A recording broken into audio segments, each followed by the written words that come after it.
तो चलिए हम लोग का आज पढ़ना है हुमायूं के बारे में। हुमायूं, इसके पहले सेशन में हम लोग बाबर के बारे में पढ़ रहे थे। बाबर जो था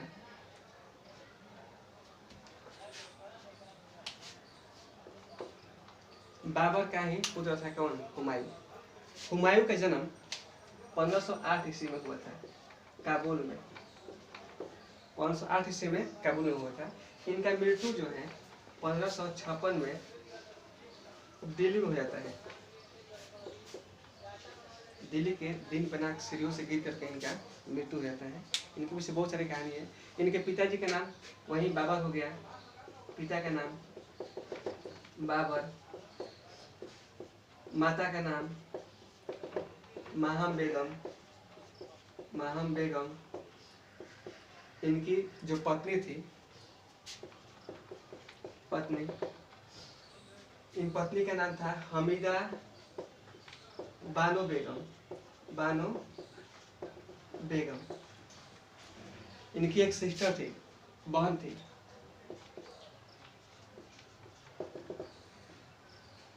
उस बहन का नाम था गुलबदन बेगम।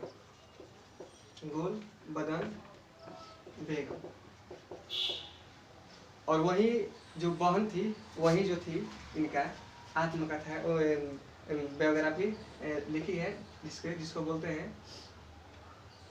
हुमायूं नामा। तो ये इस तरह की, मतलब कि इनकी पत्नी का नाम हो गया हमीदा बानो बेगम, बहन का नाम हो गया गुलबदन बेगम, माता का नाम हो गया माहम बेगम और पिता का नाम हो गया बाबर, ऐसे करके। अब जब इनका पिता का मृत्यु 1530 ईस्वी में हो जाता है, 1530 ईस्वी में इनके पिता की मृत्यु यानी बाबर की मृत्यु हो जाता है, तो बाबर जो है अपने 4 पुत्रों में सबसे बड़ा जो था ये हुमायूं, ये समझदार भी था और उस लायक था कि उसको क्या किया जाए, गद्दी को सौंप दिया जाए। उस हिसाब से उनको जो बड़े पुत्र था हुमायूं, उनको अपने जीते जी बादशाह की ख्याति दे करके उनको सौंप को चले गए थे कि आप ही क्या करोगे, इसकी हमारे सत्ता के बाद आप ही इसका कार्य को संभालोगे और आपका ही तिलक हो गया। अब ये जो हो गया, हुमायूं गद्दी पर बैठेगा, लेकिन हुमायूं के पास जितना भी संपत्ति था उसको बराबर भागों में बांटना था। तो इसके 4 भाई थे, कामरान, हिंदाल और अस्करी, और ये खुद था एक ये हुमायूं।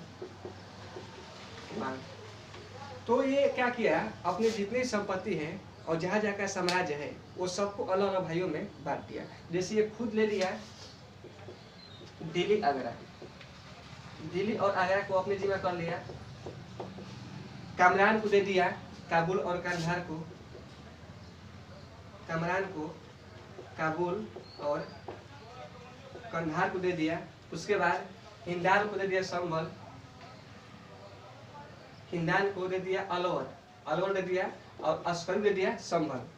ये सब क्षेत्र है, उसको सबको अपने जितने भी संपत्ति है और जितने भी साम्राज्य है उनको अपने 4 भाइयों में बराबर बांट दिया, किसी को कुछ परेशानी न हो। और सबसे जो दिल्ली का सत्ता है और आगरा का, वो हो गया किसके जिम्मा? हुमायूं की जिम्मा। कहा जाता है कि 1530 ईस्वी में जब ये आगरा गद्दी में बैठता है कौन? हुमायूं, तो इनके सामने बहुत सारी चुनौती होता है, बहुत सारे लोगों से विवाद भी होता है, क्योंकि इनके जो पिता थे बाबर, वो स्टार्टिंग से बहुत चीज़ों को लड़ते हुए उनका गुजरा हुआ है। 26 से लेकर 30 तक जितने भी, मतलब कि पानीपत का प्रथम युद्ध, ऐसे करके खानवा का युद्ध, भगर का युद्ध, ऐसे करके, तो ये सब युद्ध लड़ते हुए 30 में उनका मृत्यु हो जाता है। तो उनके जाने के बाद ये जो हुमायूं गद्दी में बैठते हैं तो इनके पास बहुत सारी चीज़ों को सामना करना पड़ता है।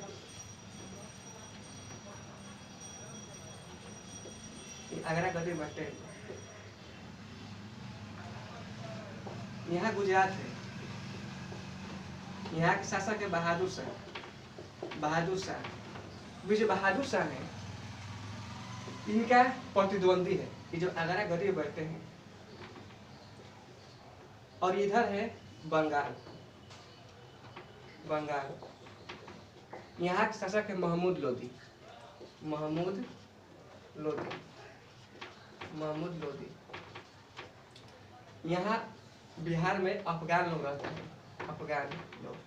इसके अलावा यहाँ के शासक है शेर शाह सूरी, शेर शाह सूरी, शेर खान। तो ऐसे करके इनको अब हर जगह को जीतना है। जीतने के लिए स्टार्टिंग से ही संघर्ष करने के लिए प्रयास कर रहे हैं। साथ ही साथ कुछ इनका लत भी है, जैसे इनके पिताजी जब जिंदा थे बाबर, तो वे बहुत नशे के आदी थे। हम बताए थे आप लोगों को बाबर में गए कि बाबर जो थे नशे के आदी थे, लेकिन जब दारू और मदिरा को बंद कर दिए थे तो उसके बाद अफीम रखना शुरू कर दिया था। और ये जो पुत्र और जो पिता है, मतलब कि ये जो बाबर और ये हुमायूं, ये हो गए पिता, ये हो गए पुत्र, दोनों मिलकर के साथ में अपनी तरह से कर रहे थे ऐसे करके। तो ये सारी चीजें हैं। उनको लत लग गया था किस चीज का, मदिरा का और शराब का और अफीम का, ये सब लत लग गया था पिताजी के शासनकाल से। तो ये भी था इनका कमजोरी था। जहाँ भी आक्रमण कर रहे थे तो आक्रमण करेंगे, लेकिन सही ढंग से नहीं कर पा रहे थे। लेकिन पहला इनका गद्दी में बैठते ही पहला इनका आक्रमण हुआ कहाँ पर, कालिंजर पर, कालिंजर पर। कालिंजर पर प्रथम आक्रमण होता है 1531 में, 1531 में। इसमें जो है हुमायूं और रुद्रदेव, कालिंजर पर जब आक्रमण होता है तो हुमायूं और रुद्रदेव के बीच आक्रमण होता है, मतलब कि लड़ाई होता है। और इसमें फाइनली हुमायूं की जीत होता है, हुमायूं का जीत होता है। यहाँ पर हुमायूं जीत जाता है। उसके बाद जब कालिंजर पर जीत जाता है, यहाँ पर कभी कालिंजर है, जीत जाता है, तो इसके बाद दूसरा युद्ध होता है जिसका नाम क्या है, कभी कई लोग बोलते हैं दोहरिया का युद्ध, या कोई बोलता है देवरिया का युद्ध। तो देवरिया का युद्ध होता है। ये कब होता है देवरिया का युद्ध, 1532 में। 1532 में देवरिया का युद्ध होता है। इसमें भी जीत किसका होता है, हुमायूं का ही जीत होता है। 1533 में जो है, इधर देख रहा है कि जो बहादुर शाह है ये अपना पक्ष मजबूत कर रहा है और इसका शेर शाह की सहायता कर रहा है। तो 1533 में बहादुर शाह को हराते हैं कौन, 1533 में हुमायूं जो है बहादुर शाह को हरा देता है। उसके बाद चुनार के किले पर डालता है डेरा।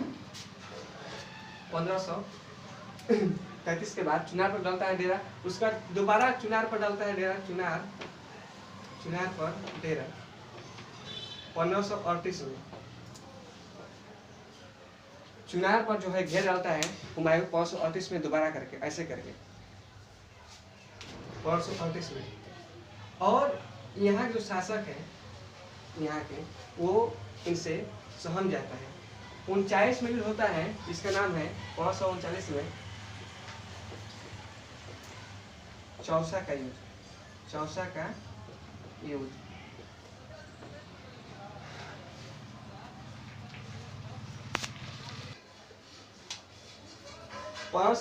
में चौसा का युद्ध होता है। देखिए चौसा का युद्ध यहाँ पर, यहाँ बक्सर से क्या है, चौसा है। अब यहाँ पर युद्ध होने का मुख्य कारण क्या था, यहाँ पर घेर डाला था कौन, शेर शाह डाला था घेरा यहाँ पर। और यहाँ पर युद्ध करने के लिए आता है कौन, हुमायूं। लेकिन हुमायूं का एक शर्त है, वो तब तक किसी पर आक्रमण नहीं करता है जब तक कोई अगला न करे। ये बैठे रहेगा इंतजार करेगा कौन आक्रमण कर रहा है। अब वो करेगा तब भी जाएगा क्या करने के लिए, आक्रमण करने के लिए। वैसे आक्रमण एक बार कर भी दिया, जीत भी गया, तो इंतजार करेगा 6 महीने सोचता है, बैठे रहेगा कब आक्रमण कौन कर रहा है। उसके बाद फिर अगला बार आक्रमण करने के लिए जब आएगा तब, मतलब ये कहता है कि हम अपने आप में क्या है, बहादुर है। ऐसे हुमायूं का मतलब भी होता है बहुत भाग्यशाली, भाग्यशाली। हुमायूं का मतलब ही होता है भाग्यशाली।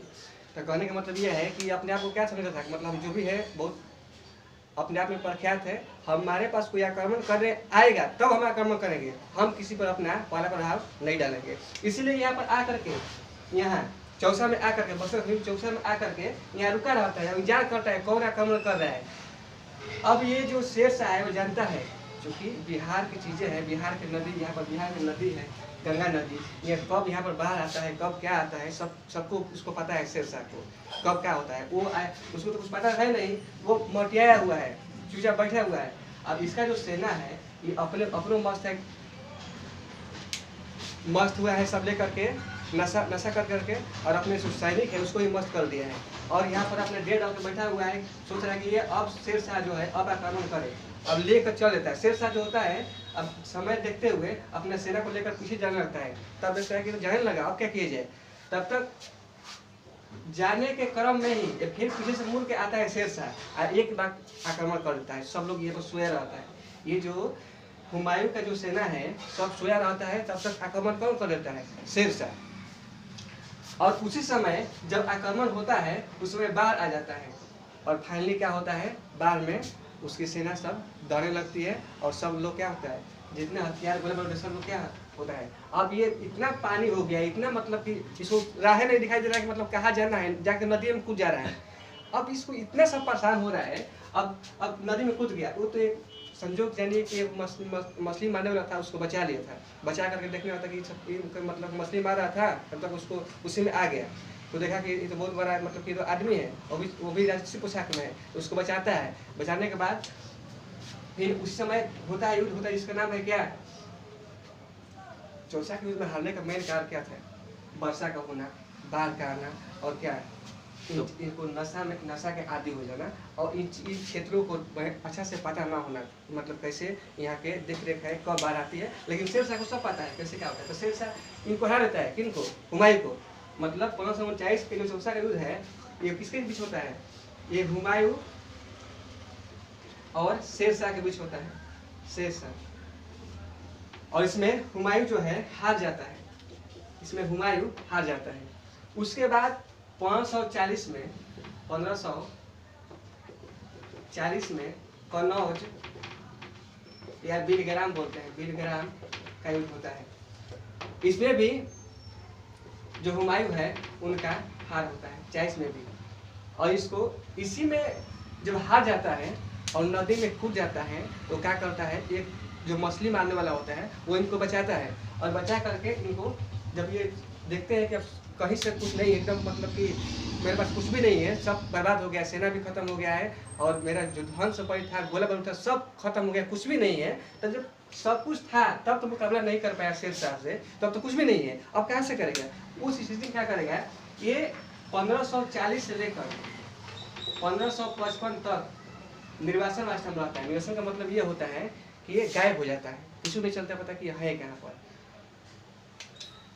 और 540 से 555 तक शासन यहाँ पर कौन करेगा, 540 से लेकर 540 में गड्डी को कौन बजाता है, अगर आके ये शेरशाह, शेरशाह। और यही चौसा की जीतने के बाद ये शेर खां की उपाधि धारण कर लेता है, ये शेरशाह की उपाधि धारण कर लेता है, कौन, शेरशाह।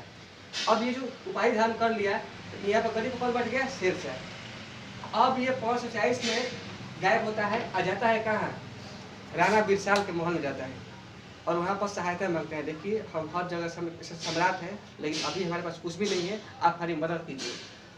और उन्हीं के यहाँ रहता है। तो 541 में क्या होता है, 1541 में इनको एक लड़की दिखाई देती है जिसका नाम क्या है, हमीदा बानो बेगम। और उस लड़की के बारे में पूछता है कि ये कौन लड़की है, अपने कुछ मित्रों से पूछता है, जो सैनिक कुछ सैनिक बचे हुए थे, तो उनसे पूछता है कि ये लड़की कौन है। तो जो राणा बिरसाल है उनके सैनिक बताते हैं कि ये जो है वो हमीदा बानो बेगम है। वो जो लड़की थी हमीदा बानो बेगम थी। और ये हमीदा बानो बेगम कौन थी, उन्हीं के भाई, ये जो हुमायूं है इन्हीं के भाई के जो गुरु थे उन्हीं की क्या थी, सिस्टर थी, ऐसे करके। तो हमीदा बानो बेगम जो थी उनको देख करके ये बोलता है क्या कीजिए कि इनसे हमारी शादी का बात चलाया जाए। अब ऐसे कह दे रहा है कि शादी के बाद चलाया जाए, लेकिन इनके बारे में सबको पता है कि ये किस मिजाज का है। पहले तो ये नशा का आदि है, इनके पास कुछ भी नहीं है, मतलब पूरा पूरा बर्बाद हो चुका है कौन, हुमायूं। फिर भी क्या कर रहा है, उस बर्बाद होने का इसको गम नहीं है। अभी ये सोच रहा है क्या, शादी करने के मूड में है, शादी कर लीजिए, चलो हमीदा बानो बेगम है, इसके साथ क्या कर लीजिए, शादी कर लीजिए। सब कुछ लूट गया, मतलब कुछ भी है नहीं, लेकिन अपने समाज खड़ा करके नहीं है, समाज को छोड़ दिया है, सोच रहा है क्या, चलो शादी कर ली जाए। तो शादी करने की बात जाती है किसके पास, हमीदा बानो बेगम के पास। और ये भी देखती है कि मतलब इसके पास कुछ भी नहीं है, साथ साथ क्या है, नशा के आदि है, मतलब कुछ भी लायक है नहीं। तो इस तरह ये क्या करती है, साफ साफ इनकार करती है कि जाइए, हम आपके साथ शादी किसी भी तौर पर करने के लिए तैयार नहीं है। जब ऐसे बातों को सुनता है, वो भी एक राजा है, कहने का मतलब भले उसके पास कुछ भी नहीं है लेकिन है तो राजा ही ना। अब ये क्या करता है, साफ साफ कहता है कि उसके माता पिता को सबको मार दो, ऐसे करता है। अब जब ये बात सुनती है कि हमारे चलते माता पिता भी मारे जाएंगे, तो मान जाती है, कहती चलिए कोई बात नहीं, अपने साथ हम शादी करेंगे। और फाइनली क्या होता है, अमीरा बानो बेगम का शादी किससे होता है, हुमायूं के साथ। और वहीं 542 में 21 में शादी होता है, और 542 में अमरकोट के राजा विशाल के महल में अकबर का जन्म होता है। इनका पुत्र क्या हो गया, हुमायूं का पुत्र क्या हो गया, अकबर। अकबर का जन्म होता है। और जो अकबर का जन्म हो जाता है, उसके बाद राजा विशाल बोलते हैं कि देखिए ऐसा है कि शेरशाह आपको ढूंढ रहा है पूरा गतिविधि से, अभी आप बिहार बंगाल में है, एक काम कीजिए, आप यहाँ से चले जाइए, नहीं तो आपके फेरा में हम भी फंस जाएंगे, तो हमको क्या कर देगा, पूरा बर्बाद कर देगा और हमारा समाज को खत्म कर देगा, इसलिए आप काम कीजिए, आप चले जाइए। तो वो तो बोल रहा था कि अपने परिवार के साथ लेके जाने के लिए, लेकिन ये कहता है, ये फिर एक और हेल्प मांगता है, किससे, राजा विशाल से। हुमायूं जो है राजा विशाल से एक और हेल्प मांगता है और कहता है एक काम कीजिए, देखिए मैं चल जाऊँगा, लेकिन अभी जो मेरा बच्चा है बहुत छोटा है, साथ ही मेरी पत्नी है, उनको हम लेकर कहाँ जाएंगे। तो हम एक काम करते हैं, हम चले जाते हैं, हमारे जो पत्नी है, हमारे जो पुत्र है अकबर, दोनों को आप रखिए और यहाँ पर हम चले जाते हैं। और फाइनली ये काबुल के रास्ता होते हुए ईरान चल जाता है। ईरान में अपना डेढ़ डालता है, वहाँ पर 12 वर्ष तक कुछ भी नहीं करता है, 3 वर्ष तक लास्टली, मतलब 12 वर्ष तक ऐसे ही घूमते फिरते रहता है, ज्योतिष सीखता है और मतलब तंत्र मंत्र विद्या सब सीखता है, पुस्तक को पढ़ता है, ऐसे करके। और अंतिम के 3 वर्ष में क्या करता है कि अपने सेना को इकट्ठा करता है और फिर आकर के पहला युद्ध लड़ा, इसका नाम क्या है, मछलीवाड़ा का युद्ध। मछलीवाड़ा का युद्ध, ये मछलीवाड़ा का युद्ध कहाँ पर होता है, यही मछलीवाड़ा का युद्ध होता है पंजाब में, यहाँ पर पंजाब में होता है, पंजाब में मछलीवाड़ा का युद्ध होता है। और इसमें जो है, इसमें हुमायूं और अफगान के बीच होता है, इसमें क्या हुमायूं का जीत होता है। और फाइनली क्योंकि देखिए यहाँ पर इनको पता होता है, इनको ये पता होता है कि यदि हम यहाँ पर नहीं जीतेंगे तो फिर क्या करेगा, हमको एंट्री ही नहीं करना है भारत में। और जब भारत में एंट्री नहीं होगा तो क्या होगा, हमारे पुत्र यहीं पर है, हमारी पत्नी यहीं पर है, अब कैसे हम क्या करेंगे। उस स्थिति में ये क्या करता है, पूरा ताकत और जोश शोर लगा करके क्या करता है, यहाँ पर मछलीवाड़ा का युद्ध जीत जाता है। कौन, हुमायूं। उसके बाद एक और अंतिम युद्ध होता है, इसका नाम क्या है, सरहिंद का युद्ध। और इसमें भी किसका युद्ध होता है, इसमें भी अब देखिए 1545 में शेरशाह के मृत्यु हो जाता है। इसका पुत्र बचता है, इसका नाम है इस्लाम शाह। तो जो पुत्र है, उसी पुत्र को, अब ये पुत्र यहाँ पर गरीब बैठा हुआ है, अब इसके लिए कौन युद्ध होता है, सरहिंद का युद्ध। कब होता है, 1555 में। और ये मछलीवाड़ा का युद्ध हुआ है, ये भी हुआ है कब, 1555 में ही हुआ है। तो ये 1555 में जो सरहिंद का युद्ध होता है, इसे भी कौन जीतता है, इसे भी वही हुमायूं जीत जाता है। और 1555 में जीतने के बाद 1556 में उसे क्या होता है, मृत्यु हो जाता है, 1556 ऐसे करके। तो इस तरह हुमायूं से संबंध में मृत्यु रहता है।